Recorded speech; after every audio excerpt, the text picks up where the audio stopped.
अस्सलाम वालेकुम दोस्तों, भाई साहब जापान से मोहम्मद इदरीस आपकी खिदमत में हाजिर है जापान से। तो दोस्तों आज की वीडियो है जी, ये जापान में बड़े ट्रक का लाइसेंस कैसे ले सकते हैं इसके बारे में मैं स्कूल से जाके मालूमात लेके आया हूं। तो सोचा एक वीडियो बना के आपको बता दूं कि कई दोस्तों ने पूछा था कि ये ट्रक की सैलरी के बारे में भी बताएं। उस पर तो मैंने एक वीडियो ऑलरेडी अपलोड की है, इसमें भी थोड़ा सा बता दूंगा। और ट्रक का जो लाइसेंस है ये किस तरह से लेना है इसके बारे में भी बता दें।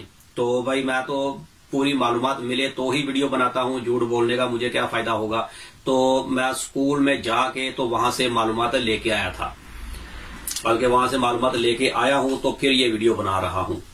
तो जी दोस्तों ये है जी ट्रक का जो लाइसेंस है, इसमें सबसे पहले आपके पास छोटी गाड़ी का लाइसेंस होना चाहिए एक चीज। और जैसा मुझे स्कूल वालों ने बताया है, हो सकता है कोई दोस्त किसी और स्कूल में जाए तो वहां पर और सूरत हो, लेकिन मैं ओता ड्राइविंग स्कूल अगर आप गूगल में लिख के सर्च करेंगे तो ओपन हो जाएगा, वहां पर इंग्लिश में भी सब कुछ आपको शो हो जाएगा। ओता OTA ओता ड्राइविंग स्कूल लिखेंगे तो ये आपको शो हो जाएगा स्कूल, वहां पर आप पूरी डिटेल भी देख सकते हैं।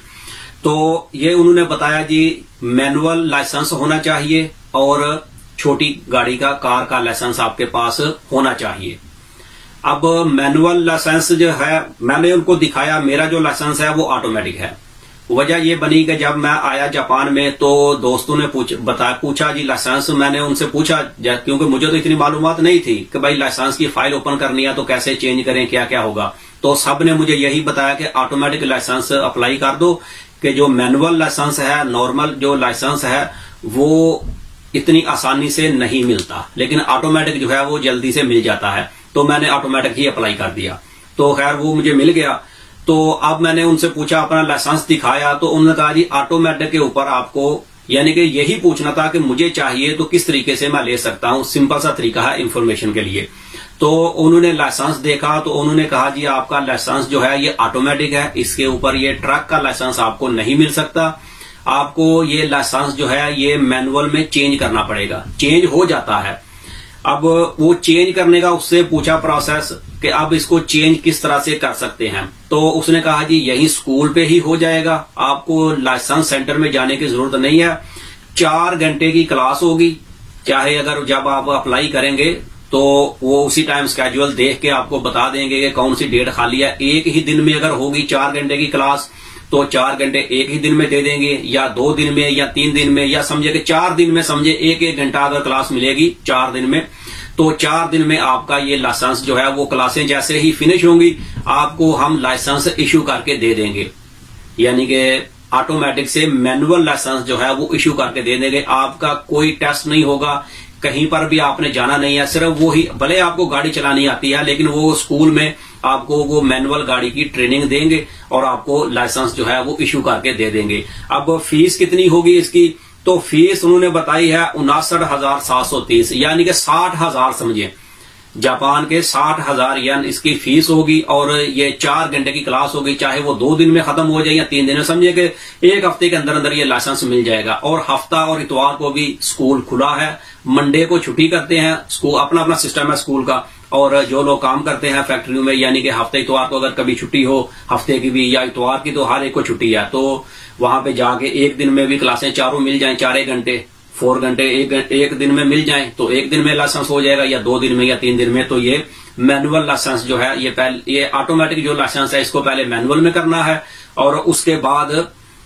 ट्रक की तरफ आएंगे। ठीक है, ये लाइसेंस चेंज हो गया जी। अब इसके बाद है, फिर पूछा उससे कि ठीक है ये लाइसेंस चेंज हो गया, तो अब ट्रक के बारे में बताएं जी, ट्रक का क्या सूरत हाल है। अब आगे जी बारी ट्रक की। तो ट्रक के बारे में यह है कि ट्रक की क्लासें होंगी 30 घंटे की।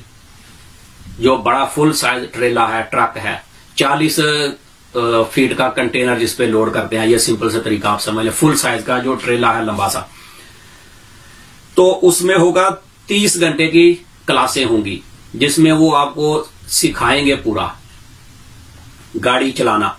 अगर आपके पास जापान का लाइसेंस है तो आपका रिटन टेस्ट कोई नहीं है, और ये उन्होंने बताया है कि ये लाइसेंस आपके पास होना चाहिए। अब किसी और स्कूल में अगर छोटा लाइसेंस नहीं है तो बड़ा मिल जाए, तो भाई उसका तो मुझे पता नहीं है, जिससे मैं पता करके हूं स्कूल से, मैं उसी के बारे में ही आपको बताऊंगा।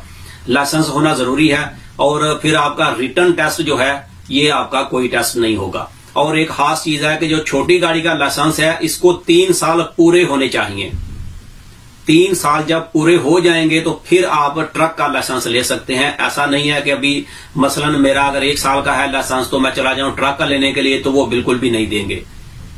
ये चीज है। अब किसी के पास है ही नहीं अगर, तो उसका भाई मुझे मालूम नहीं है, लेकिन जितना मैं पूछा उसका उतना ही मैं बता सकता हूं कि लाइसेंस होगा वो भी 3 साल पुराना होना चाहिए और मैनुअल होना चाहिए, तो फिर ये आप ट्रक का अप्लाई कर सकते हैं। तो अब ये 30 घंटे की उसमें ट्रेनिंग देंगे, वो गाड़ी आपसे चलवाएंगे, जो जो चीजें बताएंगे। जबान नहीं आती इसमें वो इश्यू नहीं है, गाड़ी चलानी है वो बंदा साथ में बैठा होगा या बताएगा। छोटी गाड़ी है, गाड़ी का लाइसेंस है तो चलानी तो मालूम ही है, लेकिन वो जो टीचर है उस्ताद है साथ में बैठेगा या जो भी है वो बताएगा तरीकाकार। और 30 घंटे आपने वो क्लासें लेनी है।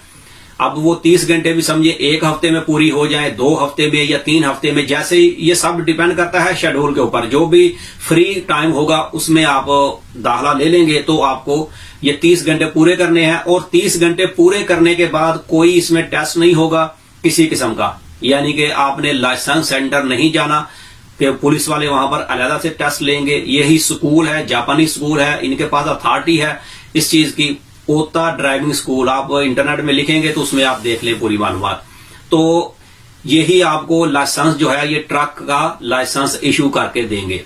यही आपको ट्रक का लाइसेंस इशू हो जाएगा। आपके पास कार का भी हो गया मैनुअल और ट्रक का भी मैनुअल लाइसेंस मिल जाएगा। भले आप बाद में मैनुअल के ऊपर आप ऑटोमेटिक गाड़ी चला सकते हैं, लेकिन ऑटोमेटिक के ऊपर मैनुअल गाड़ी जो है वो नहीं चला सकते। अच्छा, अब ये 30 घंटे आपने पूरे करने हैं। अब इसकी फीस कितनी है? इसके फीस उन्होंने बताया है 3,3,790 येन। 3,3,790 येन, 3.5 लाख की समझे, या इसमें 10-20 हजार और मिला लें, कोई और भी चार्जेस अगर हो सकता है तो कोई, तो चले ये 3.5 लाख तकरीबन जो है इसमें ये खर्चा आएगा जापान का। अब इसको अगर टोटल कर लेंगे, छोटे लाइसेंस पे को ऊपर लग गया 60,000 तकरीबन, और इसके ऊपर 3,50,000, तो ये तकरीबन 4,10,000 या 15,000 20,000 के आसपास, 4,20,000 भी अगर आप लगा लें, थोड़ा सा ज्यादा लगा लें, बचेंगे तो आपके ही पैसे हैं।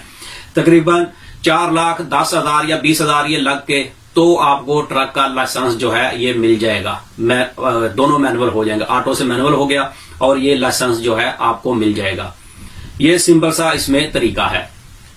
अब इसकी जो सैलरी है ट्रक ड्राइवर की, ये भी मैंने इंटरनेट से 2-4 दिन पहले चेक की है, तो इसकी सैलरी भी है भाई, सैलरी इसकी काफी हाई है। समझे सबसे कम सैलरी भी जो शुरू होगा ना काम स्टार्टिंग में, वो 3.5 लाख से स्टार्ट होगा। ये बड़ी गाड़ी का ये स्टार्टिंग में है 3.5 लाख, और 3.5 लाख से लेके तो 5 लाख तक इसकी नॉर्मल सैलरी है। वो आपके एक्सपीरियंस के ऊपर भी है, या जो भी समझे लैंग्वेज वगैरह के ऊपर, या लिखना पढ़ना भी आता है। जैसे जैसे आपकी यानी कि उसमें आप एक्सपर्ट होंगे वैसे वैसे आपकी काबिलियत के हिसाब से इसमें सैलरी ज्यादा है। 8 घंटे काम है, अगर ओवर टाइम होगा तो वो तो जाहिर सी बात है 25% एक्स्ट्रा है जितना भी होगा। और ये सैलरी का हिसाब है। अब वो घंटों के हिसाब से कैसे देते हैं वो तो जब आप कंपनी में अप्लाई करेंगे तो उसी टाइम वो पता चल जाएगा कि सैलरी बेस है या के घंटों के हिसाब से है। तकरीबन ये सैलरी बेस पे होगा, लेकिन जो ओवर टाइम होगा उसके पैसे अलहदा से देंगे। इस किस्म का ये होगा। तो अब इसमें सैलरी जो है वो नॉर्मल सैलरी भी जो है वो 4 लाख से कम नहीं है, यानी कि 3.5 लाख से तो स्टार्ट होगी। तकरीबन आप समझ लें कि जो अगर 3 लाख से आप ऊपर जाते हैं 1 महीना या 2 महीना या 3.5 लाख सैलरी है, तो तकरीबन 4 लाख तक तो आराम से बंदा पहुंच जाएगा। समझिए कि 4 लाख भी अगर सैलरी है तो मेरे हिसाब से तो सैलरी कम नहीं है। अब बंदे का पेट तो नहीं भरता कि 4 लाख भी कम है, तो भाई इससे फिर ज्यादा क्या हो सकता है। आप खुद सोचें कि सैलरी कम नहीं है, 4 लाख भी 1 महीने का। खैर अपनी अपनी किस्मत है, ज्यादा भी हो जाए तो कोई मसला नहीं है, ऊपर भी हो जाए तो मुझे तो कोई हर्ज नहीं है। अल्लाह खैर करे 5 लाख तक भी पहुंच जाए तो अच्छा है। लेकिन समझिए कि 4 लाख से ऊपर आपकी सैलरी आराम से आ सकती है। अब अगर इसमें आप काउंट करें कि जो लोग जापान में है उनमें से कुछ बंदे देखेंगे तो एतराज तो हर बंदा करता है भाई 4 लाख अगर सैलरी मिलेगी तो अगर आप इसमें इंश्योरेंस अपनी पेंशन जो यहां पर लाजिम है समझे कि वो आप देंगे तो 40,000 या 45,000 वो निकलेगा। ज्यादा से ज्यादा वो 50,000 निकलेगा, इससे ऊपर नहीं जाएगा। सैलरी की सैलरी का टैक्स और आपकी हेल्थ इंश्योरेंस और पेंशन वगैरह जो भी है ये सब निकाल के तो आपके 40 या 50 के बीच बीच ही जाएंगे। तो 50,000 भी वो निकलेंगे तो 3.5 लाख ये आपको मिलना है, आपके हाथ में आएगा अगर 4 लाख तक सैलरी है। तो मेरे ख्याल से 3.5 लाख भी कम नहीं है भाई। ये अखराजात जो होते हैं ये इसमें काउंट नहीं किए जाते। मेन चीज है कहीं पर भी आप काम करें या कमाई आपकी से काउंट होगी कि भाई मैं इतने पैसे कमाता हूं। अब आपके ऊपर है कि आप क्या चीज बचाते हो, क्या चीज नहीं बचाते।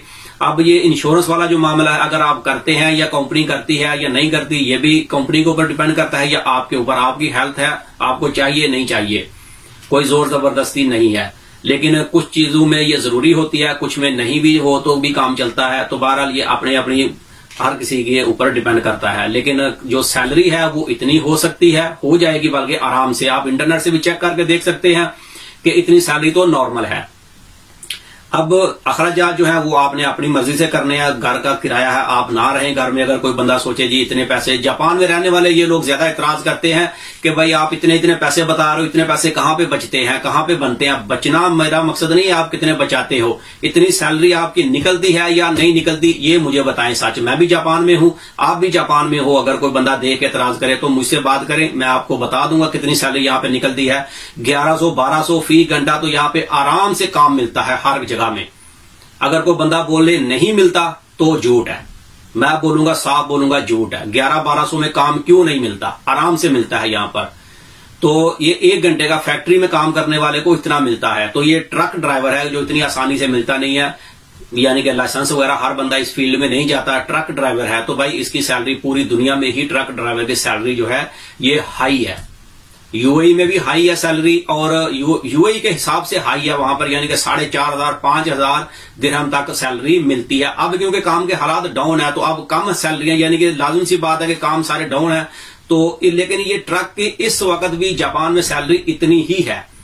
अभी भी मैंने इंटरनेट पे 2-3 दिन पहले ये चेक किया है तो इतने कामों में वैकेंसियां हैं जी, आप राब्ता करें। अगर किसी को काम नहीं आता, एक्सपीरियंस नहीं है कोई भी, मसलन मिसाल के तौर पे नया लाइसेंस है, कोई एक्सपीरियंस नहीं है, तो साफ लिखा हुआ है कि नो प्रॉब्लम, हम आपको साथ एक बंदा हेल्पर साथ में देंगे जो आपको गाइड करेगा, वो बताएगा काम क्या है, सिर्फ आपने ट्रक चलाना है। यहाँ वो साथ लिखा हुआ है काम की डिटेल क्या क्या है। जो जॉब अप्लाई करेंगे तो वहां पर सब लिखा हुआ है, टेलीफोन नंबर है, टेलीफोन पर राब्ता करके मालूमात करें और आ जाएं इंटरव्यू के लिए। वो जाएंगे तो वही चीज बोलेंगे जी लाइसेंस है, सब कुछ ठीक है, कानूनी कार्रवाई आपके पास है, सब क्लियर है, डॉक्यूमेंट्स पूरे हैं, तो काम आपको दे देंगे, कोई इतना मसला नहीं है। तो क्योंकि इस फील्ड में ज्यादा लोग नहीं है, कम है लोग इसमें, तो अगर ये बंदा काम करे तो ये मेरे ख्याल से सबसे बेहतरीन काम है। इसमें किसी किस्म की कोई मुश्किल नहीं है।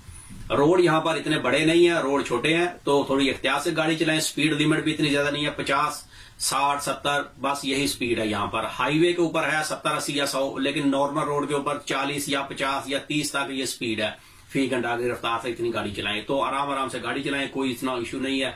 तो ये भाई काम इस किस्म का है, आराम से काम मिल जाता है, कोई इसमें मसला नहीं है। तो अगर किसी ने कोई चीज पूछनी हो तो भाई मुझे वॉइस ऑफ जापान मेरा फेसबुक पेज है, वहां पर मेरा व्हाट्सएप नंबर भी ऐड है, तो मुझे मैसेज करके पूछ सकते हैं। जितना मुझे मालूम होगा मैं इंशाल्लाह उतना आपको बता दूंगा। तो ये वीडियो अगर अच्छी लगे तो इसे लाइक कर दें। वीडियो काफी लंबी हो जाएगी तो मेरे ख्याल से इतनी मालूमात ही काफी है। तो मिलते हैं किसी अगले वीडियो में, तब तक अपना बहुत ख्याल रखें। पाकिस्तान जिंदाबाद।